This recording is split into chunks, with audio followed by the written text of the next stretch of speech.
వాళ్ళకి ఇది నచ్చదండి అంటారు, లేకపోతే శాటిలైట్కి ఇది నచ్చదండి అంటారు, లేకపోతే హిందీ డబ్బింగ్కి ఇది నచ్చదండి అంటారు. మనం సినిమా తీసేది అల్టిమేట్గా సినిమా దేనికోసం, ప్రేక్షకుల కోసం తీస్తాం. అండ్ ఓటీటీలో చూసినా, శాటిలైట్లో చూసినా, హిందీ డబ్బింగ్ చూసినా ప్రేక్షకులే చూస్తారు, వాళ్ళు మన మనుషులే అనేది మనం ఎప్పుడు అర్థం చేసుకుంటామో తెలియదు.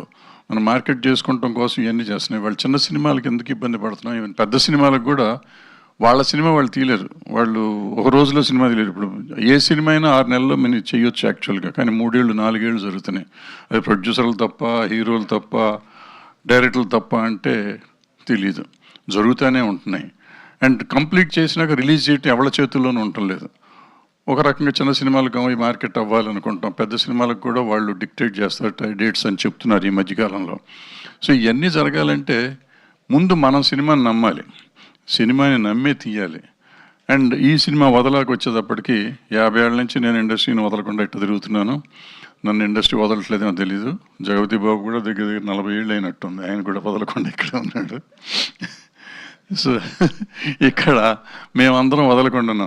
లయ గారు 25 ఇయర్స్ నుంచి, అట్లాగే గీత కూడా చరిత్ర నుంచే వచ్చింది, ఆవిడ కూడా. ఆవిడ 15-20 ఏళ్ళ నుంచి ఉంది. సరే, రుతిక ఈవిడ కాపుది, కానీ వాళ్ళ అత్త ఆమని గారు నాతో పనిచేశారు చాలా. అప్పటి నుంచి ఫ్యామిలీస్గా ఉన్నాం. కార్తిక్ కూడా నాకు చాలా లాస్ట్ 10 ఇయర్స్ నుంచి తెలుసు. నాకు ఏదో ఒక చిన్న షార్ట్ ఫిల్మ్కి ఏదో చేసి పెట్టాడు. సో ఇట్లా అందరం దీంట్లో ఉన్నవాళ్ళమే, దీన్ని నమ్ముకున్న వాళ్ళమే.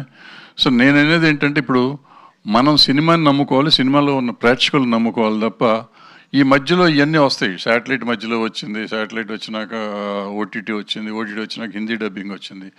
వాటి కోసం సినిమాలు తీయకుండా మన కోసం తీద్దాం, మనం నమ్మింది తీద్దాం. ఇవాళ ఈ వదల అనే సినిమా చెప్పాలంటే జగపతి బాబుకి మొత్తం అంకితం చేయాలి. ఈయన ఏంటంటే మన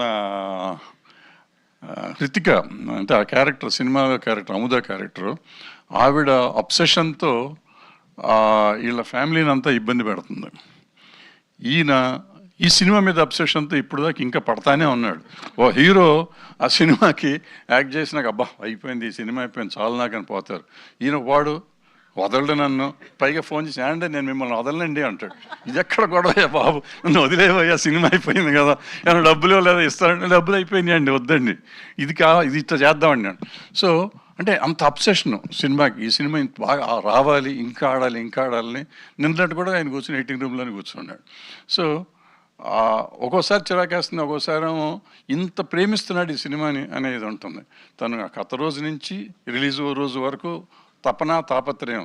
అబ్సెషన్ అంటే తపనే, ఆ సినిమా కోసం ఆయన తపన పడుతున్నాడు. సో అందరం తపన పడతాం, అందరు ప్రతి వాళ్ళు చేస్తారు. బట్ ఇంత అబ్సెషన్ ఉంటుందనేది నేను ఫస్ట్ టైం చూస్తున్నా 50 ఏళ్ళ చరిత్రలో ఒక ఆర్టిస్ట్కి.